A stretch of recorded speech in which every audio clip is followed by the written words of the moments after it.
Hello everyone, welcome to PW only IAS. दोस्तों, आज के सेशन में हम यहाँ पे डिस्कस करने जा रहे हैं कि पेपर को अटेम्प्ट करना अच्छे ढंग से क्यों इम्पोर्टेंट है।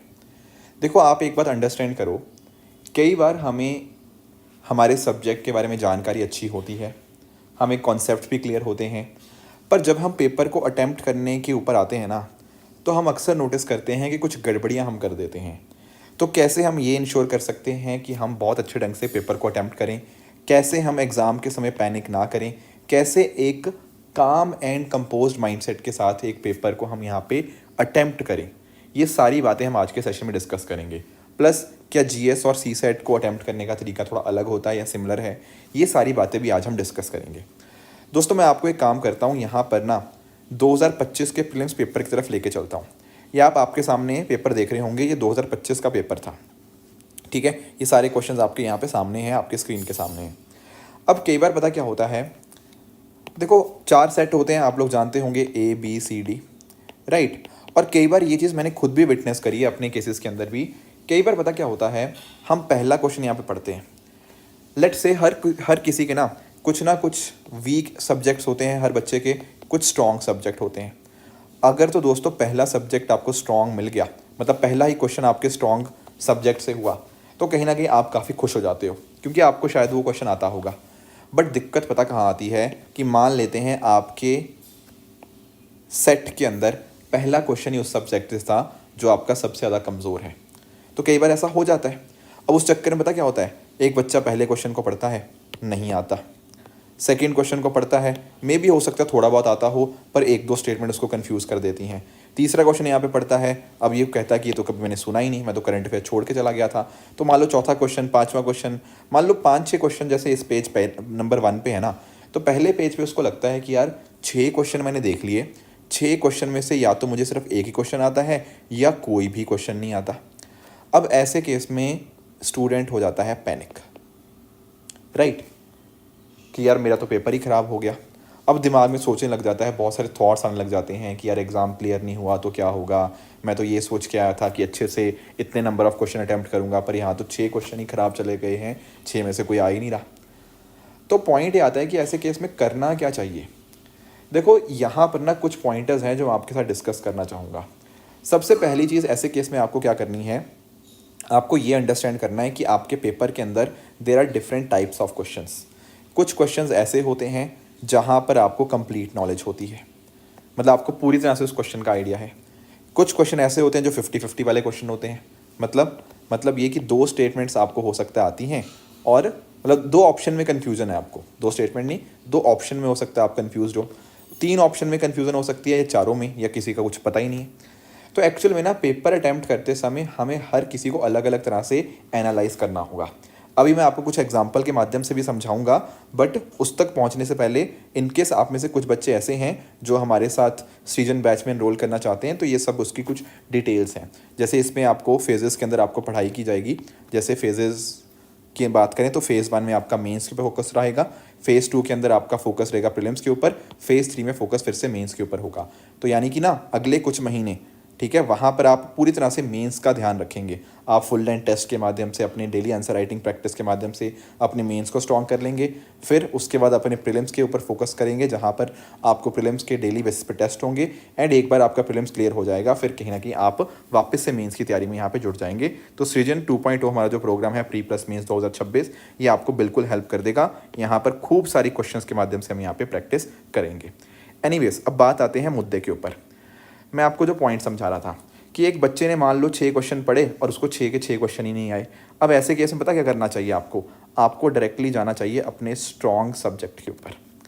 फॉर एग्जाम्पल, जैसे मेरा स्ट्रॉन्ग सब्जेक्ट है इकोनॉमी, तो व्हाट आई विल डू, यहाँ पे मैं इकोनॉमी के क्वेश्चन ढूंढूंगा। एक्चुअली पता क्या होता है, क्वेश्चन इकट्ठे ही आते हैं। जैसे इकोनॉमी का पहला क्वेश्चन यहाँ पे आ गया ना, तो अब इकोनॉमी के 6-7-10 क्वेश्चन हो सकता है इकट्ठे ही हों।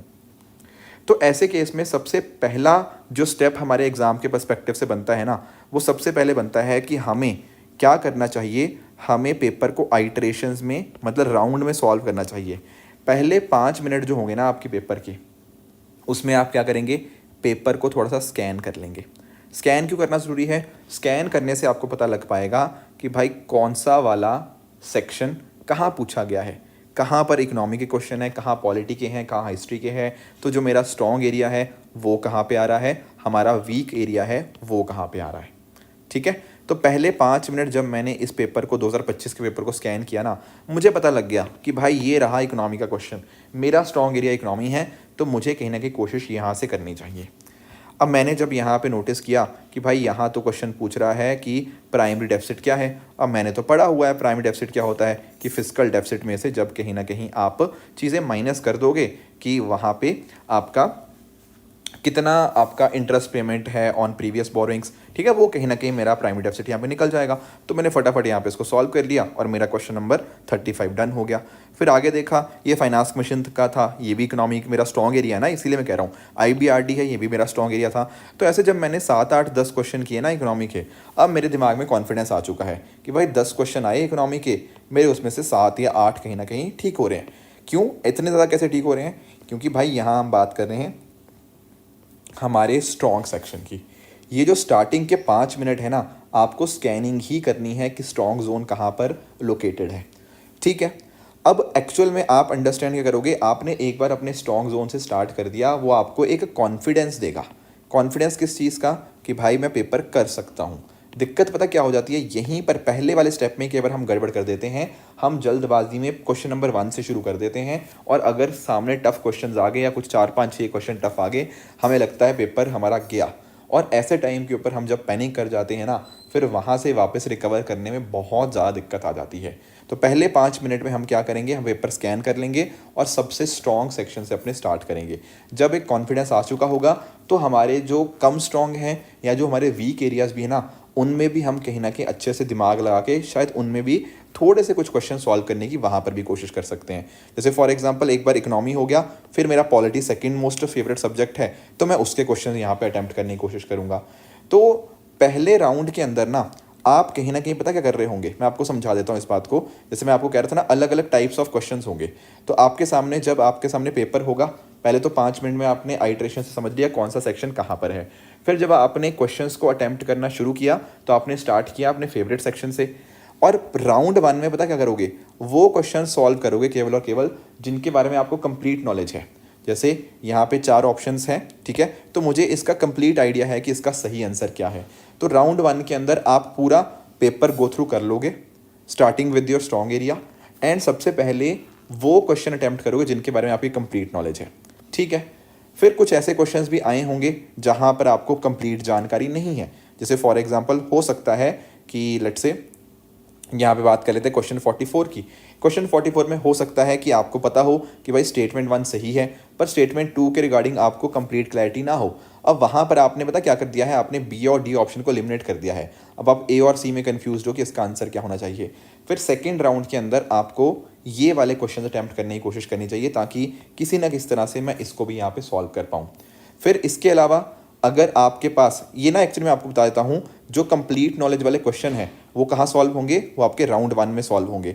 तो राउंड 1 रफली आपका 1 घंटा या 1 घंटा 10 मिनट या 20 मिनट इतना रफली यहाँ पे चलेगा।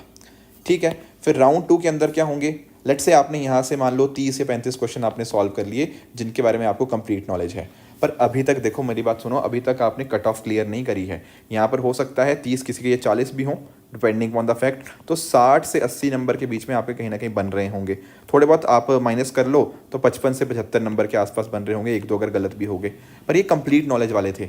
अब इसके बाद राउंड 2 के अंदर हमें वो क्वेश्चन टैकल करने होंगे जहाँ पे आपको कन्फ्यूजन थी, और इनको अटैम्प्ट करना ही चाहिए। आप ये मत सोचो कि सर मेरा 2 ऑप्शन है, मैं कैसे पहुंचूं अपने आंसर की तरफ। देखो, अगर थोड़ा सा और नॉलेज है, थोड़ा सा और कोशिश कर सकते हो हिंट्स को कैच करने की, तो शायद आंसर मिल भी जाएगा। नहीं है तो इनको अटैम्प्ट करना ज़रूरी है, क्योंकि यहाँ पर ना प्रोबेबिलिटी आपके फेवर में है। तो यहाँ पर आपको डेफिनेटली अगर 2 ऑप्शन में कन्फ्यूजन है तो उस क्वेश्चन को तो आप अटैम्प्ट करो ही करो। तो हो सकता है ऐसे कुछ क्वेश्चंस आपको राउंड 2 के अंदर रफली लेट से आपके कुछ 30 के आसपास क्वेश्चन यहाँ पर भी होंगे, 30 से 40 क्वेश्चन ऐसे हो सकते हैं। पर देखो, अंडरस्टैंड ये करो, ये सारे के सारे ठीक नहीं होंगे, यहाँ पर एक्यूरेसी आपकी कम रहेगी। तो 30 क्वेश्चन मतलब 60 नंबर थे, तो 60 में से हो सकता है आपके 40 से 50 नंबर हो सकता है यहाँ पे बने।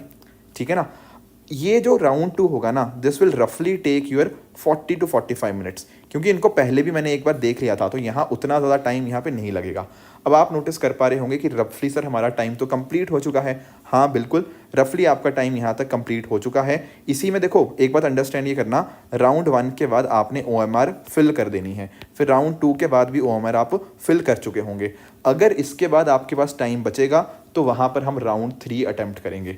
राउंड 3 में क्या बच जाएगा, राउंड 3 में कुछ ऐसे सवाल होंगे भाई जिनके बारे में मुझे कंप्लीट आइडिया है ही नहीं, मुझे समझ ही नहीं आ रहा कि क्या है। वहाँ पर आप कोशिश कर सकते हो अगर आपके पास टाइम बचता है। जैसे मान लो कि पहला राउंड आपने 1 घंटे 10 मिनट की बजाय 1 घंटे में कर लिया, दूसरा राउंड आपने 30-40 मिनट में कर लिया, तो अगर आपके पास कुछ 15-20 मिनट बचे हुए हैं ना, तो आखिरी के 15-20 मिनट आप राउंड 3 पे लगाएंगे, जहाँ पर वो क्वेश्चंस जहाँ पर आप 4 ऑप्शंस में कंफ्यूज थे या 3 ऑप्शन में कंफ्यूज थे, वो वाले के अटेम्प्ट करने की कोशिश करोगे। ठीक है ना। अगर आप इस तरह से थोड़ा अटेम्प्ट करते हो ना, तो कहीं ना कहीं आपने इंश्योर ये कर दिया कि अगर एग्जाम में कोई टफ क्वेश्चन था, राइट, वो सबसे एंड में सॉल्व किया।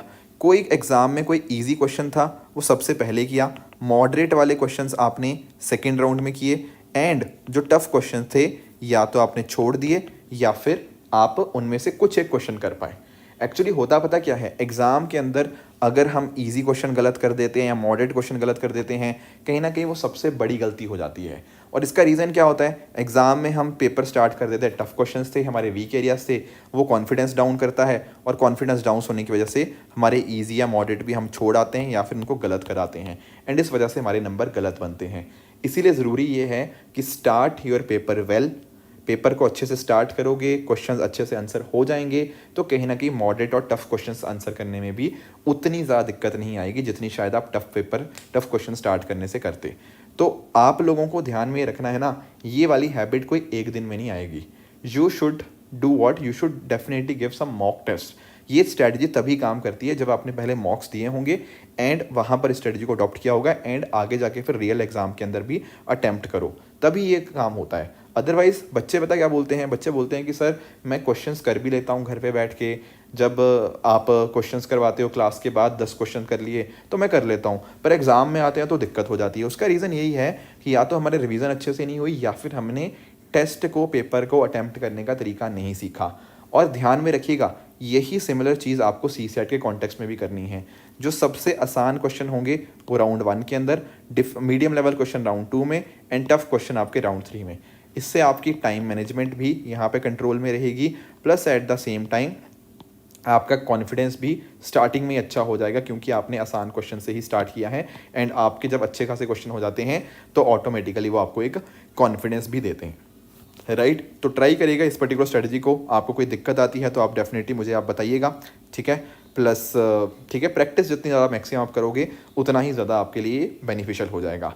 बाकी दोस्तों, जो हमारा सृजन का प्रोग्राम है, जैसे मैंने आपको पहले भी बताया, वो यहाँ पर आप इसके अंदर एनरोल कर सकते हैं। नीचे डिस्क्रिप्शन के अंदर मैंने इस बैच का पूरा लिंक दिया हुआ है। Definitely step by step manner के अंदर आपको यहाँ पे चीज़ें करवाई जाएंगी, पहले मेंस, फिर प्रीलिम्स, फिर मेंस, ताकि आप अगले एग्जाम के लिए पूरी तरह से रेडी हो पाएँ। ठीक है दोस्तों, तो ये थी हमारी आज की डिस्कशन। इसी तरह से आप सब लोग अपने एंड पे हार्डवर्क करते रहिए। Thank you so much for joining. All the very best. Thank you so much.